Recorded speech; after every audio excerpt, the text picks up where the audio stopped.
రాబోయే 17 ఏప్రిల్ 2024 బుధవారం రోజు శ్రీరామ నవమి వచ్చింది.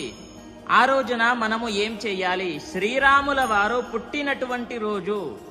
ఆ రోజున మనము ఏం చేయాలి అని అంటే చూడండి, ముందుగా మీకు క్లియర్గా అన్ని చెబుతాను. ఫస్ట్గా మీరు తల స్నానము ఆచరించండి. ఆచరించాక స్వామివారి యొక్క చిన్న పూజ చెప్తాను, మీరు చేసుకోండి. లేదు ఆ పూజ కూడా చేసుకోవడం నాకు వీలు కాదు అని అంటే అది కూడా చివరిలో చెప్తాను.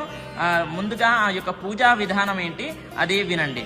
చూడండి, ముందుగా ఫోటో పెట్టుకోండి. ఒక టేబుల్ తీసుకొని శ్రీరాముల వారి యొక్క ఫోటో ఆ యొక్క టేబుల్ పైన పెట్టుకోండి. టేబుల్ పైన పెట్టుకున్న తర్వాత స్వామివారి యొక్క విగ్రహం చిన్నగా ఉంటుంది కదా, మీ ఇంట్లో ఉండే ఉంటుంది. తీసుకొని నీళ్లతోని కడిగి పాలు, పెరుగు, తేనె, నెయ్యి, చక్కెర, పంచామృతాలతో స్వామివారికి అభిషేకము చేసి ధూప దీప నైవేద్యాలు స్వామివారికి